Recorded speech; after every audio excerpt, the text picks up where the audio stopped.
Hello, everybody. Welcome back to Wondergoal, the red hot soccer betting podcast from the Action Network. My name is Michael Leboff. I am your host, and joining me, as always, are my friends and colleagues Anthony DeBundo and BJ Cunningham.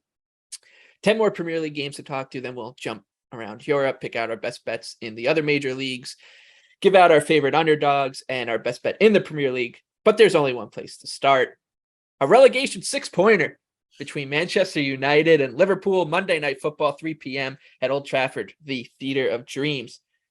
United plus 425 at home, Liverpool minus 170, the draws plus 330. I alluded to it on our last episode. Sometimes a plan just goes well. And before the season started, I said if United really, shits the bed against Brighton and Brentford, which happened, you're going to get a great price to go against a Liverpool team that I just don't think or didn't think was going to be at the races yet this season. And they haven't been. And that's what's happened here, BJ. United at better the 4-1 at home. And I know they're playing Liverpool, but this is not your older brother's Liverpool from the past two seasons so far. Yeah, I mean, what's funny is if you're on social media at all today, like Manchester United has been interested, I think 17 different guys in the last 3 days, which is kind of crazy. So clearly Ten Hag or whoever is basically saying like, hey, I can't play with the current guys that I have. I can't run my system. So now it's up for United to be in essentially scramble mode and overpay like drastically for a lot of guys. I mean, Casemiro's a big one. They're going to double his salary. They're going to pay 50 million pounds for a 30-year-old central midfielder, which is kind of crazy. But you saw against Brentford, they don't play well against teams that can press them. I mean, they don't have a ball controlling central midfielder. I've said that, I don't know, 3 or 4 times already, but they don't have it. Like, they don't have a guy who can play under pressure. Scott McTominay gave one away, which ended up being a goal. And all 4 goals against Brentford were essentially off of mistakes. Like, you look at the final XG, it was pretty close. I think it was 1.6 to 1.1. Like, not that big of a gap. United controlled a ton of possession. A lot of that had to do with game state. But now you go play Liverpool, who, I'll be honest, I would have gone the other way. I would have said, before the Liverpool Crystal Palace match happened, and even before, Thiago got injured, I was looking at taking Liverpool team total over 2.5, plus 125, plus 130. Well, things have kind of changed now that Darwin Nunez got a red card. Firmino's questionable. So Jota's still injured. So now you have questions like, who's going to be up top for Liverpool? Obviously, they still have Diaz and they still have Salah. But I told you about the splits with Thiago, and it was still very relevant. And the biggest thing about Liverpool is, I know a lot of people are saying, yes, they were really dominant against Fulham and Crystal Palace. And were they? Because no, and if you look at the final XG, no, they actually weren't very dominant. They were dominant in terms of possession and in terms of shots. Final XG against Crystal Palace is 1.7 to 1.5. At the end of the day, all that matters is the chances you create at the end of it. So in theory, they were, possession-wise, they were dominant, but in terms of chances, the actual quality of their chances created, no, they actually weren't that dominant. So a 1-1 draw was actually probably the right score. So I'm passing on this one. There's no chance in hell I'm going to play United now or really ever this season unless they bring in a ton of new players. So, I mean, Liverpool is they just have too many injuries right now. They got 10 guys on the injury list. You got no Thiago. You have, like I already mentioned, you have essentially 3 forwards that might be out. Matip's now hurt. So you're getting a lot of guys who maybe wouldn't have started for Liverpool at the beginning of the season, but are still really good players. And can they roll with a midfield of James Milner, Henderson, and Harvey Elliott? I don't know for a full season. And in terms of this matchup, I don't know what's going to happen. This is just going to be chaos. I don't know which way it's going to go. Michael, it could go great. United could win 2-1 and everybody could say, oh my gosh, Ten Hag's got this thing turned around, or Liverpool could do what they did last year at the end of the season and pace them, 4-0. So I don't know. I'm just passing. This game has just chaos written all over it. Yeah, I think you kind of made my point for me, which is, I mean, yes, but at the same time, there's no way in hell I'm betting you in this current state of United. There's no way. But you're getting a good price to do it. That's exactly when you want to buy. Yeah, exactly. You're getting a great price to do it.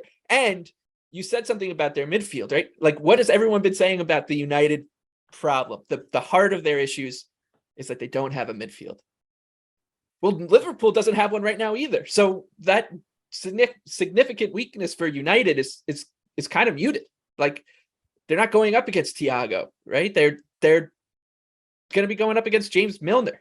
So, I mean, it's a good number. That's all that matters, is that you're getting a good number on a team that 3 weeks ago was rated as the 5th or 6th best team in the Premier League by the betting market. Anthony, as our Liverpool fan on the podcast, what do you have to say? I'm going to push back on BJ's point about Liverpool not being fine. We look at the final XG, and that is true.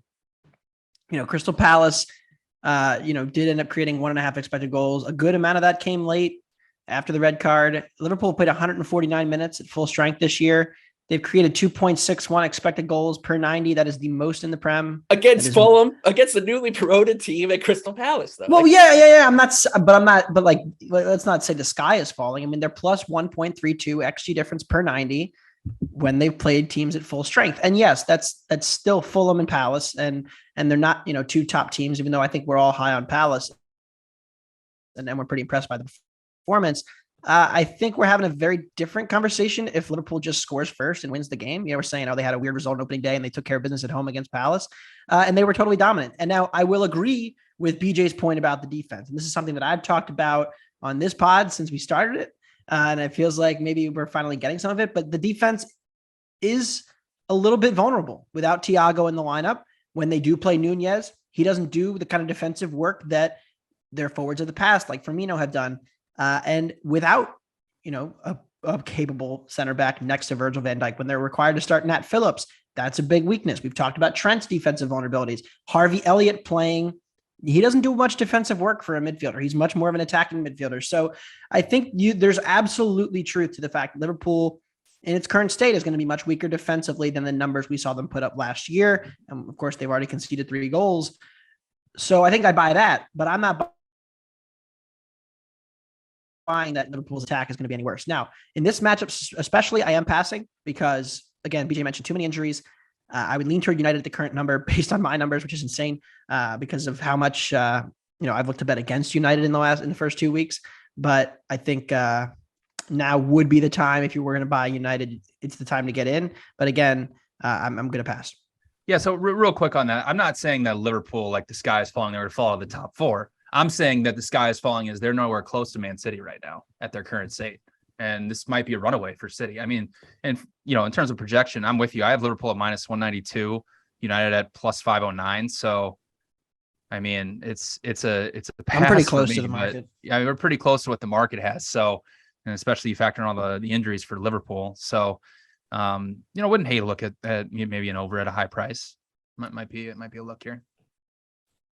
United matches have treated me very well this season. A 5-1 winner. Also, like De Gea, that's regression. Those first 2 goals were just straight De Gea. That's regression. It is regression, and I think that's something we didn't even talk about in the beginning of the season. Yep. Post shot was De Gea's +7. worse, right? Because he was up there almost close to Jose Sa numbers. Now, granted, the second goal was more just like he can't kick the ball, and that's like a longer term issue. We could talk about it later, but it's unlikely De Gea is going to just toss 2 balls into his own net again.